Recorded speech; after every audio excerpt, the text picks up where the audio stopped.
From mother effing snakes genuinely invading a flying vehicle, to real-life superheroes attempting to take the law into their own hands. These are those times movie plots weren't content with staying within the realm of fiction. Gareth here from WhatCulture.com, and here are 10 insane movie plots that happened in real life. Number 10. The recent real-life pandemic is eerily foreshadowed. Contagion. Back when Steven Soderbergh's gripping thriller by the name of Contagion was unleashed into theaters in 2011, few could have ever imagined just how on the money the star-studded ensemble flick would be in just under a decade's time. Fast forward to 2020, and the film in question's plot, centered around how the modern world would deal with a worldwide pandemic, had become a disturbing reality. With Contagion's use of the term social distancing, the sight of streets and venues being all but abandoned, supermarkets being ravaged by freaked-out civilians, and much more, all feeling particularly close to home in the wake of the recent real-life pandemic. On top of this, the film's virus of MEV1 originated in animals, specifically a bat, during the runtime, with COVID-19 also being thought to have had a similar origin. Far from having a crystal ball when it came time to pen this shockingly accurate script a near decade before the real-life pandemic changed the world though, screenwriter Scott Z. Burns simply noted, "I had access to great expertise. So if people find the movie to be accurate, it should give them confidence in the public health experts who are out there right now trying to guide us." And you can say that again.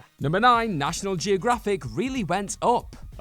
Watching Carl Fredricksen keep his promise to his late wife Ellie via the transforming of his home into a full-on helium balloon-powered airship is the stuff of glorious, heartwarming Pixar fantasy. Or at least it was. That's because a couple of years on from Carl's elevation and trip to Paradise Falls, National Geographic decided they wanted in on the levitating abode life. Equipping a house inspired by Carl's up gaff with 300 helium weather balloons, a group of passionate folks consisting of scientists, a couple of balloon pilots, a ton of volunteers, and some engineers not only got a damn house to float, but they got it 10,000 feet in the air. Now sure, the house itself may not have been 100% legit, being forged as a custom-built, lightweight one in order to successfully pull off the feat, but by filling each of the 8-feet-high balloons with helium, the How Hard Can It Be TV series managed to successfully carry 2 folks across California's high desert for around an hour, which is pretty bloody impressive if you ask me. Number 8. Stephen King predicts Donald Trump's reign. The Dead Zone.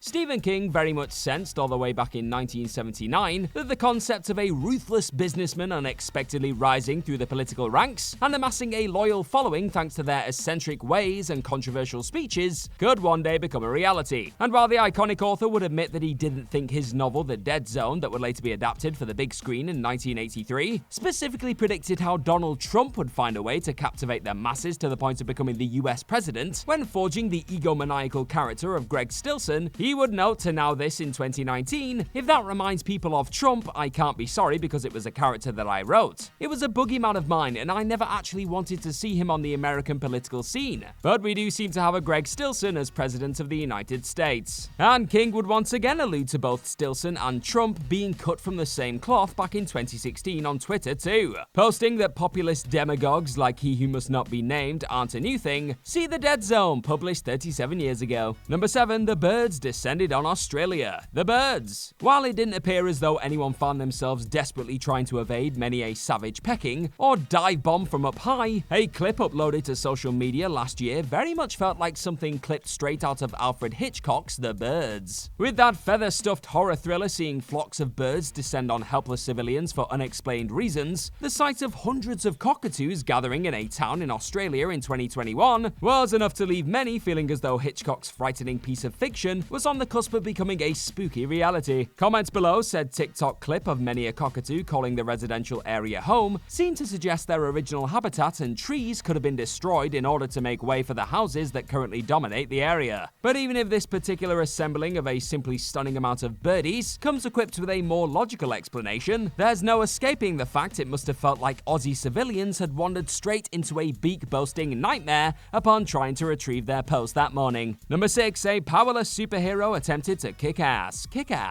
Ever find yourself strutting out of a movie theater after taking in the latest slice of blockbuster superhero action and pondering precisely what life as a real-life costumed crime fighter would consist of? Well, that's exactly what Dave Liszewski did during the course of 2010's Kick-Ass, taking inspiration from his comic books and becoming the unlikely hero Staten Island didn't know it needed. And it was after watching Aaron Taylor Johnson's titular cinematic wannabe get stabbed and run over during the fantasy flick that Seattle's own Phoenix Jones decided to take the law into his own hands too.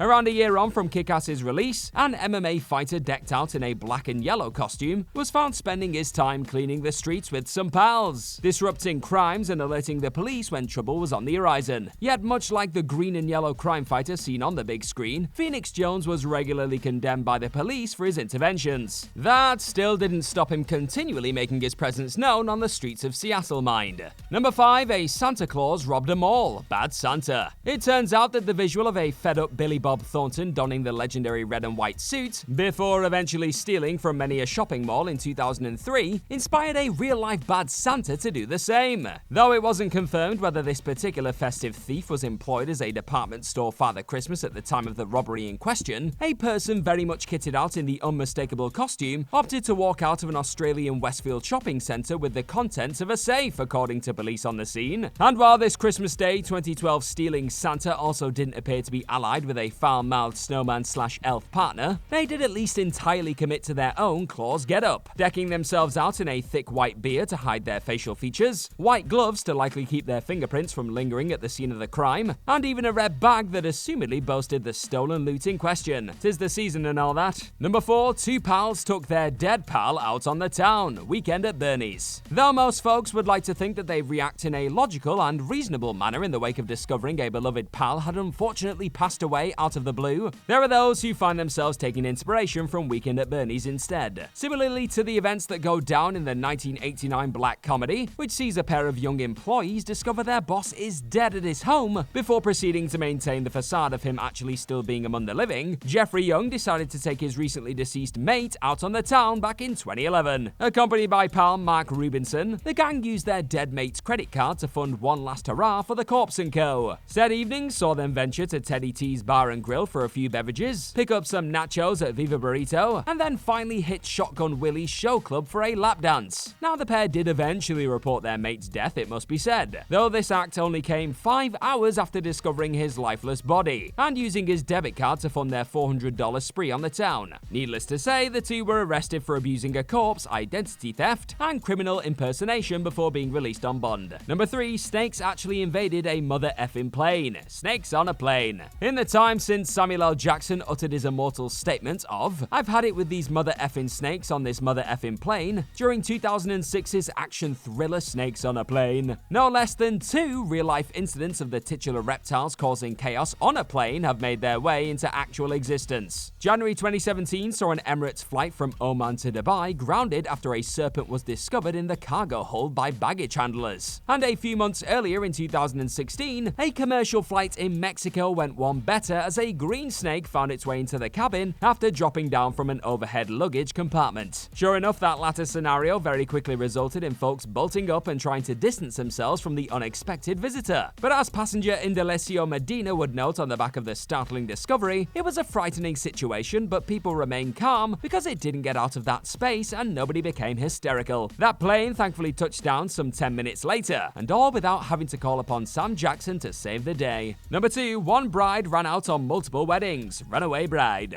Getting cold feet on your wedding day isn't exactly an uncommon occurrence, and even someone deciding to back out of the big day altogether has been known to go down on more than a few occasions. But then there's those who, similarly to Julia Roberts in 1999's Runaway Bride, have had an unfortunate habit of leaving their partner-to-be in the lead up to their marriage becoming official on multiple occasions over the years. And perhaps even more remarkably in the case of the anonymous woman who confessed to calling off 2 weddings in less than 2 years back in 2014, said real-life Runaway Bride actually also ended up being a journalist too, much like that 1999 rom-com's own Homer Eisenhower Graham played by Richard Gere. Said anonymous lady's decision to call off both of her planned weddings with her one-time fiancé didn't appear to play out in quite as dramatic a fashion as Maggie Carpenter's many emphatic church exits mind, but she did still find herself carrying the heavy burden of Runaway Bride in the aftermath. stating that although the decision to cancel our nuptials was mutual, the spotlight seemed to burn most brightly on me. And that's just not fair. Number 1, a 44-year-old man with a bionic penis finally did the deed. 40-year-old virgin. How do you even begin to do that title justice, eh? After a horrific childhood car accident saw his penis being ripped off in the incident, Mohammed Abad spent much of his life using a wee tube, as he put it, that was 3 centimeters long.